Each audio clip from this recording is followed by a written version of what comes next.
YouTubers, this is Old John. I'm going to work on my refrigerator today. Try to work on it. The ice maker is not working. Got it in the on position right now, and it's got ice in it. I don't know if we can see or not.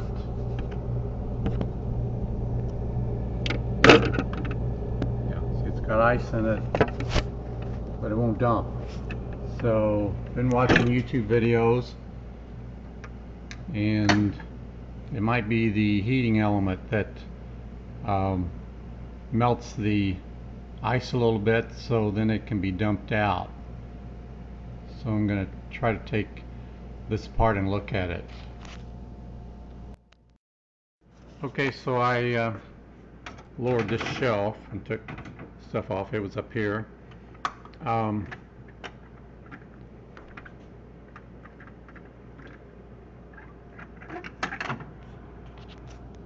There's a screw back here that looks like I need to take off. It holds a little plastic covering.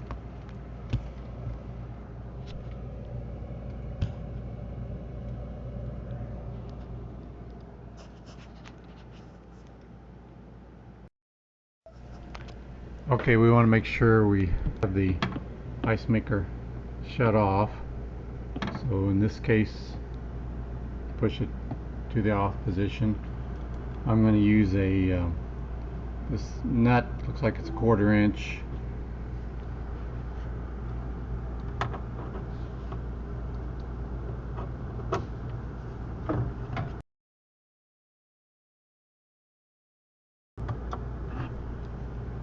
There's that.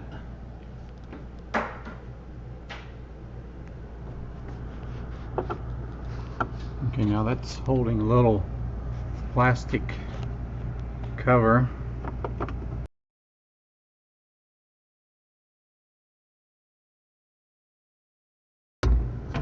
This off like that.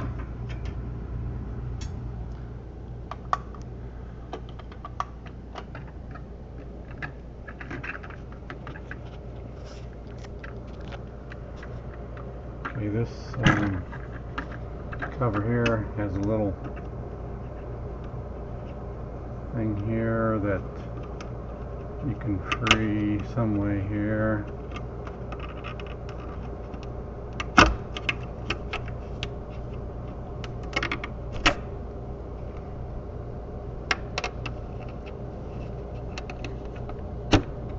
And like that, you just push that off.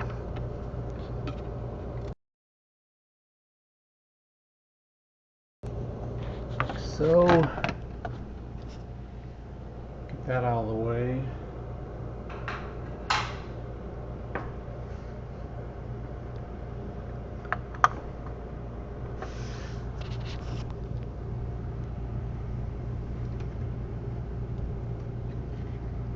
And there are little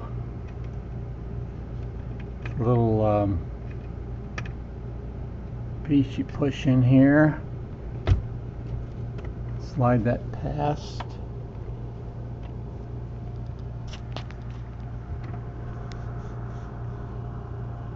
I don't see one on the other side, I don't think.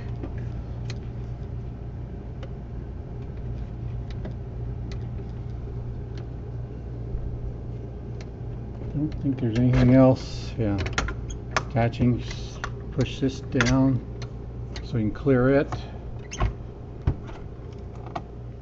I watched another guy's video on how to do this. It's an excellent video, and I'll put a link here. Check that to make sure that's not frozen with ice and keeping the water from coming in. That could keep the unit from working, possibly too. Okay, so now we just slide this out.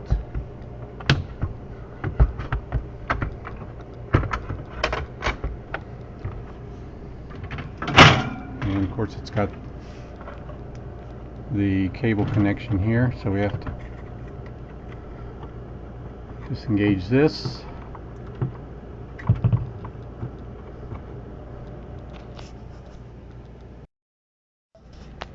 Okay, so this connector has a little flap in the middle. You have to push it down and then pull on it. Okay, I had a real hard time getting this connector off. The guy on YouTube got off much easier. It looks okay though.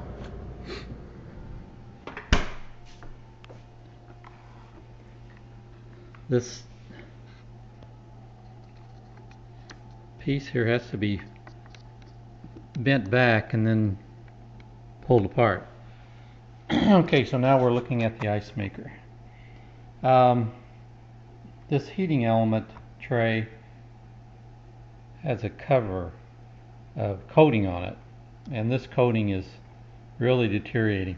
I've noticed some of this in the ice cubes at times, and I just thought it was part of the hardness, because we have hard water here. It's well water, which is really the best water, safest water, but it picks up minerals, dissolved rock, as the Culligan man says, dissolved limestone, calcium carbonate. And anyway, so I thought these pieces were actually just hardness components. I have a softener and I soften the water to a certain extent, but this has some major failure, and this thing is over 10 years old, so I'm not surprised. Anyway, so I'm going to be ordering, I think, a new heating element unit if that's possible. But let's try to look further here and see if we can tell what's the problem besides the covering or the coating. Okay, I've got it turned upside down now, and there's 3 screws holding the bottom on, and they're the same size as the screw we took out of that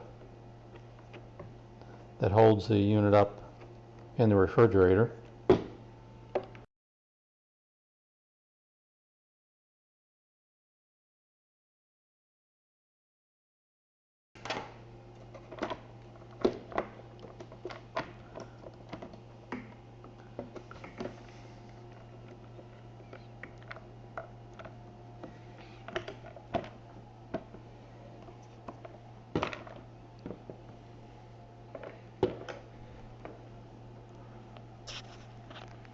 Okay, we can lift this off now. We have to get this through this plastic plate. So I had to wiggle this through this hole. Of course, you can depress these clips on the side. It's got some ice buildup on it. Okay, so here's the heating element. Don't see any major problems here. There's some ice buildup here, but I don't think that's affecting the heating. So need to take off this end.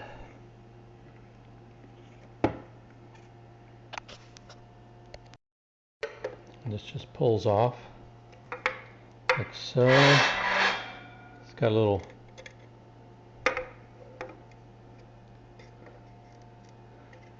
clips on the bottom there, kind of.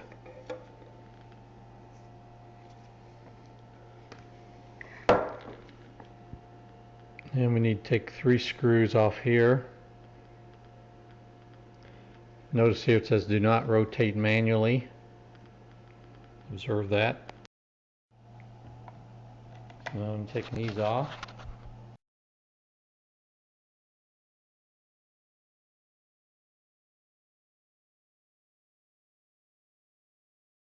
Oh, there's a little screw here you can adjust, and that varies the amount of water that goes into the trays. The water actually comes in to the tray here, and there was a black tube hanging down. I think I showed you earlier to make sure there's nothing frozen in that. So now we can take this end off. Okay, so pull this off.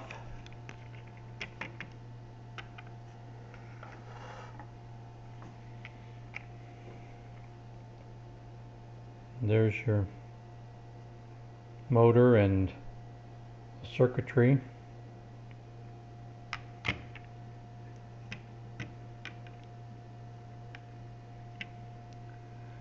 I'm looking for something burned looking.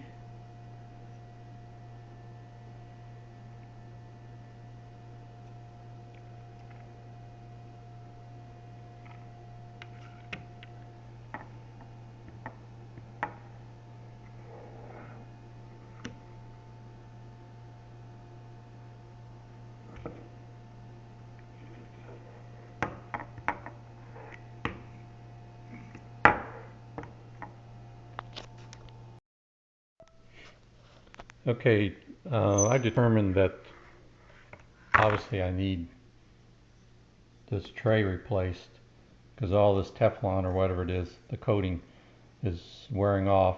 This may have attributed to also the failure of the motor here, and I'll tell you the testing here in a second to confirm that. But I think this probably was not releasing the ice as well as it should, and the motor possibly burned up trying to flip it, thinking that it was ready to be discharged. That's just my theory.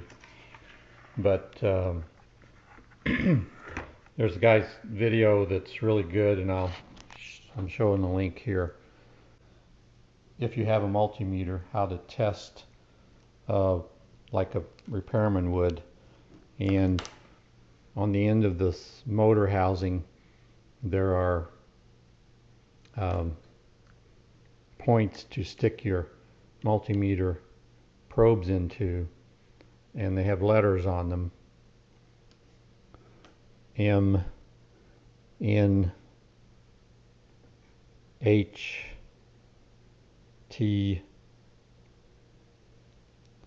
and L, and V. And you can take your probes. Now, of course, this has to be in the refrigerator, which is a little difficult because this unit fits in crossways, and so this end is actually next to the wall, the outside wall of the freezer unit. So you literally have to partially take it out to try to test it. The units that sit on the side and have the wire thing on the side would be easier to test. So anyway, but there are three tests you can do here.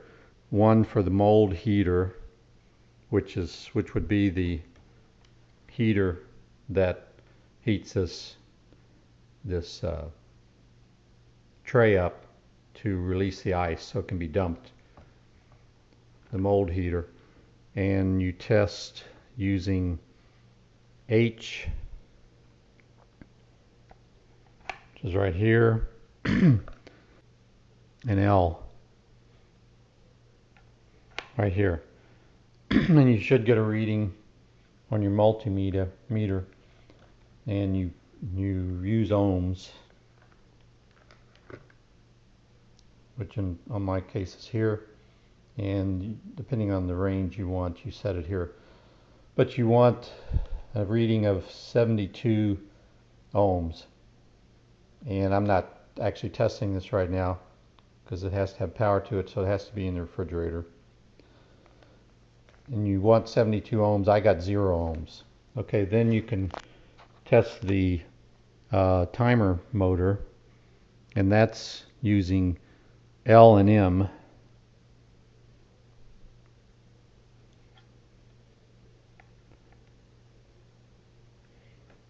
So we already have it in L, and then you go up here to M, and there you want a reading of 4,400 ohms, and there again I had 0. So my timer motor and my mold heater are out. And then, which is nice, you can also test the water valve, which is at the back lower portion of your refrigerator where the water comes in, and it's associated, it's the solenoid valve that senses when the tray is empty, and then it opens up and fills the tray with water. And you can do this test, and then you don't have to try to isolate your water valve, and you use N and V.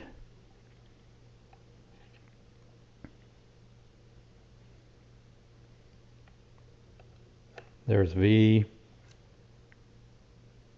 and here's N,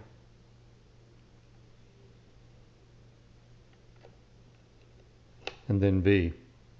And you need a reading in ohms of 150, between 150 and 350. And I had a reading of 184. So that tells me that I don't have to worry about the water valve. So, but I do need a new mold heater and a timer meter. So I do need a new mold heater and a timer motor.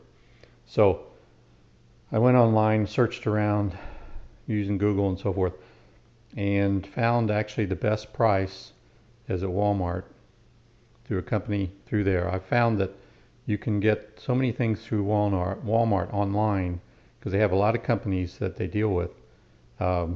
Things that are not normally stocked in their stores, but you can get them online, have them delivered to Walmart, and when you make your trip to Walmart to get your groceries or whatever, you can pick it up without any shipping charges. Now in this case, the shipper actually is in Pennsylvania and will ship it for free right to my house for like approximately $41. So Walmart had the best price I could find online. So I've ordered that part, and when it comes in, I'll show you how to install it.